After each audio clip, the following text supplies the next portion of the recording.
청취자 여러분 반갑습니다. 오늘은 고대 인도의 그 심오한 지혜죠. 파탄잘리의 요가 수트라. 그 중에서도 제4권, 깨달음, 카이발리아라고 하죠. 이 4권의 문을 함께 열어보겠습니다. 여러분께서 저희에게 주신 자료가 바로 이 4권의 첫 11개 구절, 그리고 그에 대한 아주 깊이 있는 해설인데요. 여기에는 그 영적 능력, 시티라고 부르는 것들, 그걸 얻는 길이라던가 우리 의식의 놀라운 힘, 또 역할, 카르마가 만들어지고 사라지는 원리, 그리고 궁극적인 자유, 해탈에 이르는 과정까지 담겨 있습니다. 그런 철학서가 아니고요. 직접 해보고 체험하면서 그 진짜 가치를 발견하는 실용적인 안내서 같은 거죠. 오늘 저희가 살펴볼 내용이 언뜻 보기엔 좀 신비롭거나 어렵다 이렇게 느껴질 수도 있어요. 하지만 이 경전이 제시하는 원리를 꾸준히 그리고 올바른 방식으로 따라가다 보면요. 각자의 자리에서 분명히 의미 있는 변화, 또 깨달음을 얻을 수 있습니다. 여기서 진짜 핵심은 내가 이걸 얼마나 잘하고 있나 이게 아니고요. 가르침을 얼마나 충실하게 따르고 있는가 바로 이겁니다. 맞아요. 잘해야 한다는 생각 자체, 또 옳고 그름을 너무 따지는 마음, 그게 오히려 수행의 걸림돌이 될 수 있다. 이 지적이 참 인상 깊었습니다. 자, 그럼 파탄잘리라는 영적 등반 가이드가 안내하는 길을 한번 따라가 볼까요? 먼저 정상으로 가는 여러 경로, 즉 시띠를 살펴보고 우리 안에 나침반, 의식이죠. 그리고 지도 읽는 법, 바로 수행. 또 그 지도가 가리키는 실제 지형, 그러니까 카르마의 세계와 해탈의 길까지 함께 탐험해 보겠습니다. 1절부터 시작하죠. 1절은 시티, 그러니까 영적인 특별한 능력을 얻는 5가지 방법을 제시하는데요. 태어날 때부터 가지는 능력, 이걸 잔마라고 하고요. 약초나 약물, 아우샤디, 만트라, 능력의 말씀이라고도 하죠. 그리고 강렬한 열망, 타파스, 마지막으로 깊은 명상, 사마디. 첫 번째, 잔마는 구체적으로 어떤 의미인가요? 기본적으로는 전생에서 이룬 어떤 영적 진보가 현생에 나타나는 걸 의미합니다. 그러니까 꼭 현생에서 많은 공부나 수행을 하지 않았더라도요. 전생에 이미 높은 수준에 도달했던 사람은 그 잠재력을 가지고 태어난다는 거죠. 그래서 자료에서도 자신의 그 전생 구조를 탐구해보는 걸 권하고 있어요. 예를 들면 서양 비전 전통 중에 그 장미십자회라고 있잖아요. 거기서 사용하는 9가지 의식 구조 모델? 이걸 통해서 전생과 현생의 구조 변화를 비교해보면서 어떤 능력이 개발되었는지 살펴보는 방법도 제시하고 있고요. 아, 단순히 과거생의 영향뿐만 아니라 다른 의미도 있다고요? 네, 그렇습니다. 잔마가 꼭 인간으로 다시 태어나는 것만 의미하는 건 아니에요. 수행을 통해서 의식을 다른 존재, 예를 들면 동물이나 식물 혹은 다른 사람, 심지어 더 높은 차원의 존재에게 보내는 거죠. 그래서 그 몸이나 존재 상태를 체험함으로써 새로운 능력이나 통찰을 얻는 것, 이것도 포함될 수 있습니다. 의식 이동 훈련을 통해서 다른 몸에 연결되는 경험을 하는 셈입니다. 다음으로 아우샤디, 약물. 이건 좀 뜻밖인데요. 해설에서는 패션 플라워 에센스가 그리스도 의식 체험을 도울 수 있다. 이렇게 긍정적으로 언급하면서도 전통적인 주석가들은 약물 사용을 매우 부정적으로 봤다고 지적해요. 이 차이는 어떻게 이해할까요? 주석가들이 경고한 데는 또 그만한 이유가 있지 않았을까요? 네, 좋은 질문입니다. 그 전통 주석에서는 약물이나 만트라를 통한 능력 획득을 좀 저급하거나 위험한 길로 봤던 경향이 있었죠. 아마도 오용의 위험성 때문이었을 겁니다. 하지만 이 자료의 해설자는 그런 시각이 좀 편협하다 이렇게 비판하고 있어요. 중요한 건 물질 자체가 아니라 그 안에 담긴 진동이나 에너지다 이런 관점인 거죠. 패션 플라워 에센스처럼 어떤 특정 식물이 가진 고유한 진동이 우리 의식 상태에 영향을 미쳐서요. 특정한 체험, 예를 들면 그리스도 의식 같은 확장된 자비심, 연결감 이런 걸 촉진할 수 있다는 개념입니다. 물론 어떤 약물이든 의존성이나 부작용의 위험은 있으니까 당연히 신중해야겠죠. 하지만 모든 약물 사용을 무조건 부정적으로만 볼 필요는 없다 이런 이야기입니다. 만트라, 능력의 말씀도 우리가 흔히 생각하는 나는 할 수 있다. 이런 자기 암시와는 차원이 다르다고 강조하네요. 그렇습니다. 단순한 긍정 확언이 아니죠. 파탄잘리가 말하는 만트라는 그 소리나 의미 자체보다는요. 카발라적 진동, 즉 신성한 에너지의 특정 주파수를 전달하는 것에 더 가깝다고 볼 수 있습니다. 마치 그 소리곱새가 특정 음을 내면서 주변에 공명을 일으키잖아요. 그것처럼 만트라의 진동이 직접 우리의 에너지체나 의식에 영향을 미치는 원리죠. 그래서 같은 만트라라도 누가 어떤 의식 상태에서 전달하느냐에 따라 전혀 다른 힘을 발휘할 수가 있어요. 진정한 스승은 이 진동을 통해서 힘과 지혜, 심지어 깨달음의 경험까지도 전달할 수 있다고 합니다. 네 번째, 타파스, 강렬한 바램. 이건 또 어떻게 능력을 가져오나요? 단순히 원한다고 생각하는 것만으로는 부족하다고 하셨는데, 와, 이건 정말 생각을 뒤집는 관점이네요. 저도 늘 그냥 원한다고만 생각했는데. 그렇죠. 핵심은 그 결핍감에서 비롯된 막연한 소망이 아니에요. 이미 그것을 가지고 있다, 이루었다고 느끼는 그 강렬한 감정 상태, 이것을 현재에서 창조하는 겁니다. 신과 나는 이야기에서도 나오잖아요. 원한다는 마음은 역설적으로 없다는 상태를 강화하기 때문이라고요. 자료에서는 해설자 본인이 그 신의 음성을 듣고 싶다는 오랜 소망 끝에 극심한 고통 속에서 피눈물을 흘리면서 터져나온 그 절절한 감정의 순간을 예로 들고 있어요.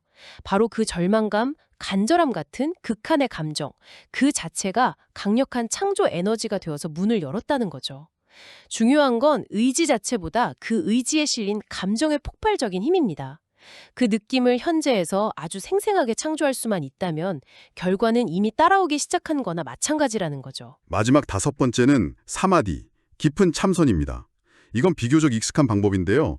여기서 하위 시티와 상위 시티의 차이도 설명이 되는군요. 네, 깊은 참선, 즉 사마디 상태에서는 다양한 능력이 자연스럽게 발현될 수 있습니다. 자료의 해설자는 사물의 본질을 꿰뚫어보는 능력을 예로 드는데요. 처음에는 애써서 노력해야 가능했지만 깊은 참선을 체험한 후에는 그냥 의식을 전환하는 것만으로 훨씬 쉽고 명료하게 본질을 파악할 수 있게 되었다고 합니다. 이렇게 많은 에너지를 소모하지 않고 더 쉽고 깊게 실체를 파악하고 능력을 사용하는 것, 이게 상위 CD에 가깝습니다. 반면에 능력을 사용할 수는 있는데 많은 노력이 필요하고 좀 힘겹게 느껴진다면 그건 하위 CD라고 볼 수 있겠죠. 참선은 이런 능력들을 개발하고 또 더 높은 수준으로 사용할 수 있도록 돕는 근본적인 방법인 겁니다. 이렇게 CD를 얻는 5가지 길을 쭉 살펴보았는데요. 2절은 이런 능력, 특히 하위 매체에서 상위 매체로 의식을 전환하는 것이 단순한 기술 습득이 아니다. 위대한 창조적 진화 과정의 일부다라고 말합니다. 왜 이게 그렇게 중요할까요? 네, 그게 우리가 평소 사용하는 육체나 감정체, 생각의 틀 같은 하위 매체를 넘어서요. 더 높은 차원의 의식체, 그러니까 마나스, 부디, 아트만 같은 상위 매체를 사용하기 시작하는 것. 그것 자체가 우주적인 창조 행위다, 이런 의미입니다. 상위체의 완전한 지혜와 힘이 하위체로 흘러들어오면서 하위체가 정화되고 변형되는 거죠. 마치 고성능 소프트웨어가 오래된 하드웨어를 최적화시키는 것처럼요. 그리고 이 변화는 또 역으로 상위체에도 새로운 경험과 성장의 기회를 제공합니다. 그런데 상위체는 완전하고 변하지 않는다고 들었는데요. 어떻게 영향을 받죠? 상위체 자체의 본질 그 자체는 변하지 않아요. 하지만 변화하는 하위체를 통해서 세상을 경험하고 상호작용하면서 그 경험의 총합이 풍부해지는 거죠. 그러니까 불변하는 근원적 의식이 변화하는 개별적 경험을 통해서 자신을 알아가는 과정이라고 볼 수 있습니다. 마음속의 상상이 현실을 바꾸는 그런 창조 과정인 셈이죠. 여기서 중요한 건 방향성이라고 자료에서 강조했죠. 그렇습니다. 1절에서 얻게 되는 여러 CD들, 이걸 사용하는 것 자체가 나쁜 건 아니에요. 절대 아닙니다. 하지만 그 힘을 궁극적인 목표, 즉 깨달음과 해탈이라는 방향성에 맞게 사용하는 게 중요합니다. 단순히 세속적인 문제를 해결하거나 개인적인 욕망을 채우는 데만 능력을 쓰다 보면 본래의 그 영적인 목적을 잃어버리기 쉬워요. 오히려 더 깊은 카르마에 얽매일 수도 있고요. 그렇다고 또 능력을 사용하는 것 자체를 무슨 죄악시하면서 억누를 필요도 없습니다. 균형 잡힌 시각으로 깨달음이라는 큰 그림 안에서 능력을 지혜롭게 활용하는 것, 이게 중요합니다. 능력을 사용하는 방향성이 중요하다. 이런 말씀이시군요. 그런데 3절에서는 수행이나 방법 자체가 의식 전이의 직접적인 원인은 아니라고 또 말하네요. 마치 농부가 밭을 갈아서 물기를 내듯이 장애물을 제거하는 역할일 뿐이라고요. 능력이 이미 내 안에 있다면 왜 우리는 마음대로 의식을 이동하지 못하는 걸까요? 네, 이게 바로 파탄잘리의 통찰이 돋보이는 부분인데요. 의식을 이동시키는 능력 자체는 사실 우리에게 이미 있습니다. 자료에서도 지적하듯이 우리는 너무나 쉽게 다른 사람 대화에 무심코 귀 기울이거나 남의 일에 참견하는데 의식 에너지를 쓰고 있잖아요. 아, 그렇죠. 이것도 의식 이동의 한 총태거든요. 그런데 정작 더 높은 차원, 내면의 깊은 곳으로 의식을 이동시키지 못하는 이유는 수많은 장애물 때문입니다. 두려움, 고정관념, 욕망, 과거의 상처 같은 것들이 마치 댐처럼 의식의 자연스러운 흐름을 막고 있는 거죠. 수행이나 여러 방법들은 바로 이 댐을 허물고 막힌 물길을 터주는 역할을 하는 겁니다. 장애물이 제거되면 본래 가지고 있던 의식이동 능력은 저절로 발현된다는 거예요. 그렇다면 수행 과정에서 만나는 어려움이나 저항감, 그게 바로 그 장애물이겠군요. 자료에만 온 그 엘 모리아 대사와의 연결을 시도했던 실습생 예시가 아주 인상 깊었습니다. 장애물을 마주하는 구체적인 모습 같아서요. 네, 맞아. 좋은 예시죠. 고차원의 존재나 깊은 내면과 연결하려고 할 때 느껴지는 그 거리감, 거부감, 혹은 예상치 못한 불편한 생각이나 감정들을 예시에서처럼 고자새끼와 같은 공격적인 생각이 떠오르는 것, 이런 것들이 모두 내 안에 장애물이 드러나는 모습입니다. 중요한 건 그걸 외면하거나 억누르지 않는 거예요. 솔직하게 직면하고 심지어 표현하는 겁니다. 예시에서 그 실습생이 그 불편한 생각을 용기 내서 표현했을 때 오히려 강력한 장애가 해소되고 마스터의 깊은 자비심을 체험하면서 진정한 연결이 이루어졌잖아요. 네, 맞아요. 회피가 아니라 진실된 마주함. 이것이 치유와 성장의 열쇠입니다. 장애물을 제거하면 의식이 자유롭게 흐르는데 그럼 그 의식은 정확히 무엇을 할까요? 4절부터는 의식 그 자체에 대한 본격적인 설명이 나오네요. 나는 이다 라는 의식이 기관을 창조하고 개별성을 만든다. 조금 더 설명해 주시겠어요? 네. 나는 누구누구다. 나는 이런 성격의 사람이다. 와 같이 우리 자신을 규정하는 생각과 느낌, 즉 자기 존재감, 아스미타라고 하는데요. 이것이 단순히 심리적인 것을 넘어서 영적인 차원에서 일종의 기관을 형성한다는 겁니다. 그리고 이게 더 나아가서 육체적인 특징이나 성향으로 발현되면서 우리 각자의 고유한 개별성을 부여하는 거죠. 이 개별성은 전생에서 경험하고 정수한 그 에센스를 담아서 다음 생으로 이어지는 핵심적인 요소입니다. 자료에서는 앨리스 베일리 같은 일부 주석가들이 이 개별성 자체를 좀 부정적으로 보는 경향이 있다고 지적하면서요. 개별성은 없애야 할 게 아니라 깨달음으로 나아가는 과정에서 필요한 발판이다, 이렇게 반박하고 있습니다. 그럼 개별성을 없애는 게 아니라 오히려 잘 갖고 나가야 한다는 건가요? 그렇습니다. 목표는 개별성을 완전히 소멸시키는 게 아니에요. 오히려 분리된 통합, isolated unity, 즉 고유한 개별성을 유지하면서도 전체적인 우주의식과 완전히 하나 되어서 조화롭게 존재하는 상태, 이게 목표입니다. 따라서 나는 이다 라는 의식을 통해서 어떤 기관들이 형성되고 있는지 알아차리고요.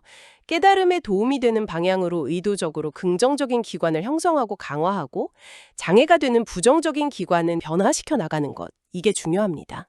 5절에서는 의식은 본질적으로 하나지만 그 활동을 통해 다양한 형상들을 만들어낸다고 합니다.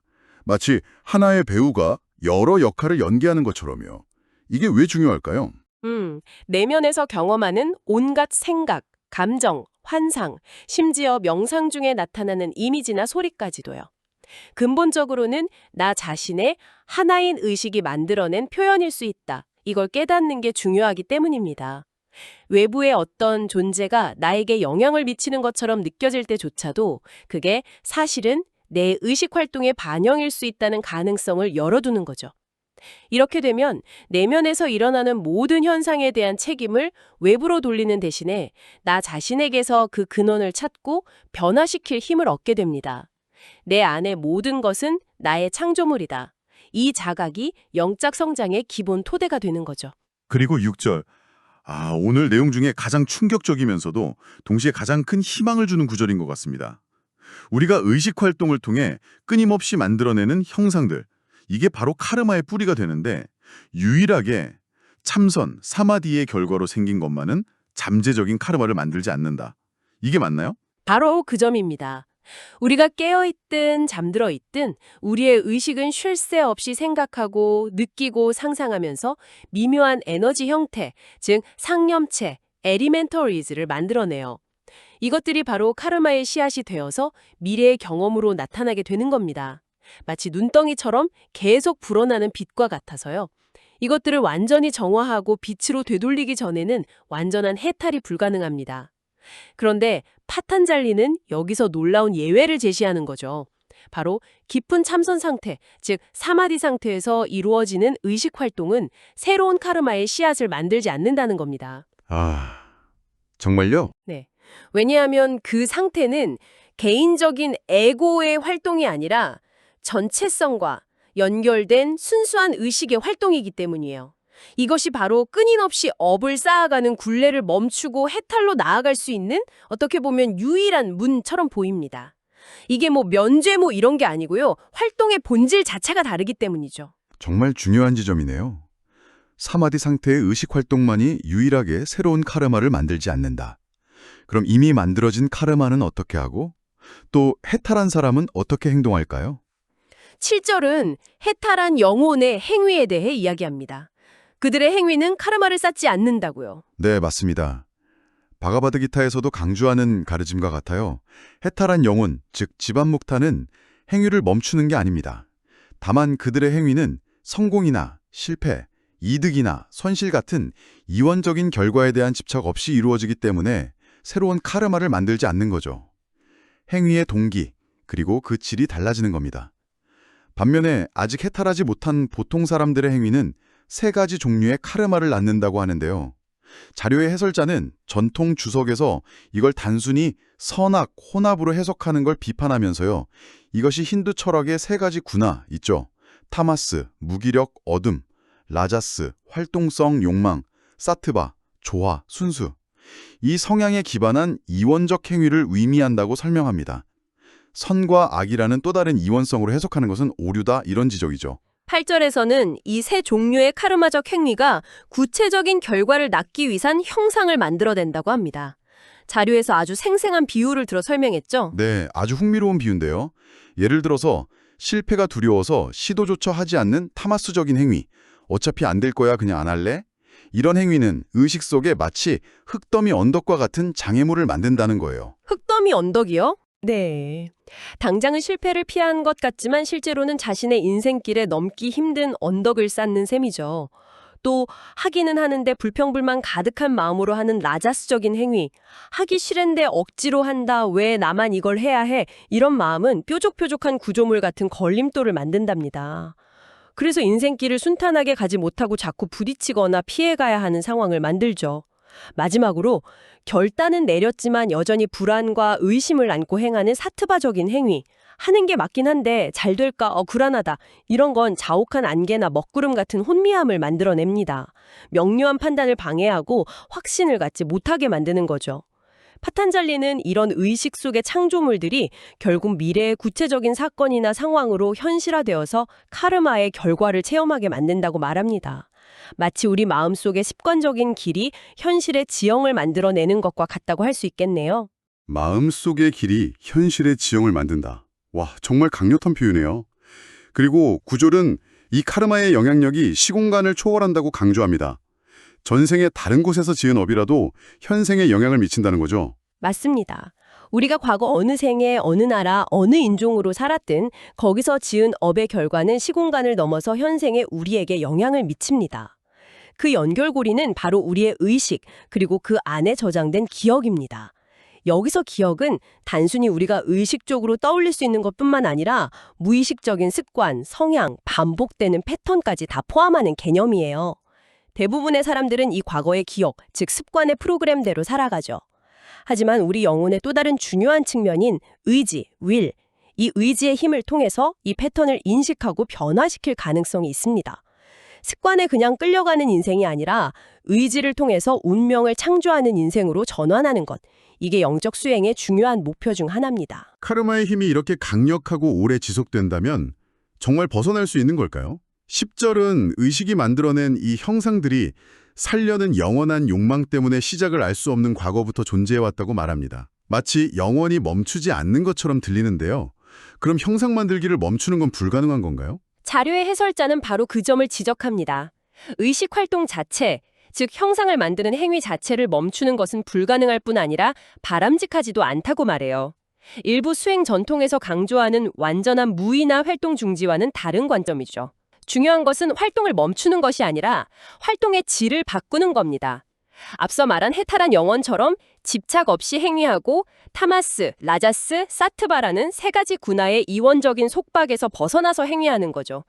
의식이 창조하는 것을 멈추는 것이 해탈이 아니다. 이 점을 명확히 하고 있습니다. 활동을 멈추는 게 아니라 질을 바꾸는 것. 아하. 그럼 마지막 11절은 이 카르마적 형상들이 마침내 힘을 잃고 소멸하게 되는 조건을 제시합니다. 4가지 요소, 욕망, 근본 원인, 개인적 존재감, 결과를 체험하는 주체, 살려는 의지, 형상을 유지하는 생명력, 그리고 외부 대상, 욕망과 의지가 향하는 대상. 여기에 대한 매력, 즉 집착이나 유혹이 사라질 때 형상들도 사라진다. 이 4가지 끈을 끊어야 한다는 거군요. 그렇습니다. 이 4가지 요소가 바로 우리를 카르마적 창조 활동과 윤회의 굴레에 묶어두는 끈인 거죠. 무언가를 얻거나 피하려는 욕망이 있어야 활동이 시작되고요. 그 활동의 결과가 나에게 영향을 미쳐야 의미가 있고 개인적 존재감, 그 경험을 지속하려는 살려는 의지, 생명력이 필요하고 그 의지와 욕망이 향하는 구체적인 대상, 예를 들어 가족, 재산, 명예 등이요. 이 4가지 끈이 강하게 우리를 묶고 있을 때 관련된 형상들은 계속해서 힘을 발휘하면서 우리 삶에 영향을 미치죠. 하지만 이 끈들에 대한 매력, 즉 강렬한 집착이나 갈망에서 벗어날 때 해당 형상들은 더 이상 우리를 속박하지 못하고 점차 힘을 잃어서 소멸하게 됩니다. 이것이 바로 해탈로 나아가는 점진적인 과정입니다. 그리고 이 과정은 개별성을 완전히 잃어버리는 것이 아니라 오히려 온전한 개별성을 지닌 채 전체성과 합이라는 분리된 통합의 상태로 나아가는 길입니다. 자료에서는 자신이 이것 없이는 못 산다고 생각하는 가장 강한 집착이 무엇인지, 예를 들어 자식, 집, 아니면 특정 신념 같은 것들이요. 그걸 스스로 돌아보는 것이 중요하다고 제안하고 있습니다. 와, 오늘 요가수트라 4권의 첫 11절을 통해서 시띠를 얻는 다양한 길에서부터 시작해서요. 의식의 창조력과 카르마의 법칙, 그리고 마침내 그 속박에서 벗어나 해탈에 이르는 길까지 정말 깊고 넓은 여정을 함께 했네요. 결국 핵심은 우리 의식의 활동과 그 방향성, 그리고 집착에서 벗어나는 것에 있는 것 같습니다. 네, 그렇습니다. 우리의 의식은 한편으로는 우리를 규정하고 카르마를 만들지만 다른 한편으로는 사마디라는 특별한 상태를 통해 카르마의 굴레에서 벗어날 가능성을 열어주죠. 중요한 것은 이원적인 판단과 집착에서 벗어나 전체성과 연결되려는 꾸준한 노력, 그리고 우리를 묶어두는 4가지 끈, 즉 욕망, 자아의식, 생명력, 외부 대상에 대한 집착을 알아차리고 그것으로부터 자유로워지려는 의지입니다. 또한 해탈한 영혼처럼 결과에 연연하지 않고 행해하는 연습, 이것 또한 중요하겠죠. 오늘 함께 나눈 이야기들을 바탕으로 청취자 여러분께서도 각자의 삶을 한번 돌아보시면 좋겠습니다. 나는 어떤 영적인 능력을 키우고 싶은지, 나의 평소 의식 활동은 주로 어떤 카르마적 형상들, 흙더미다, 뾰족한 구조물, 안개 같은 것들 말이죠. 그런 것들을 만들어내고 있는지, 그리고 내가 가장 내려놓기 힘든 집착의 끈은 무엇인지 성찰해보는 시간을 가져보시길 바랍니다. 자, 마지막으로 청취자 여러분께 생각할 거리를 하나 던져드립니다. 여러분의 의식이 매 순간 현실을 창조하고 있다면 바로 지금 이 순간 여러분은 의도적으로 어떤 종류의 현실을 창조하기로 선택하시겠습니까? 깊이 의미해 볼 만한 질문입니다. 오늘 여정에 함께해 주셔서 감사합니다. 네, 다음 심층 탐구에서 더욱 흥미로운 이야기로 다시 찾아뵙겠습니다. 고맙습니다.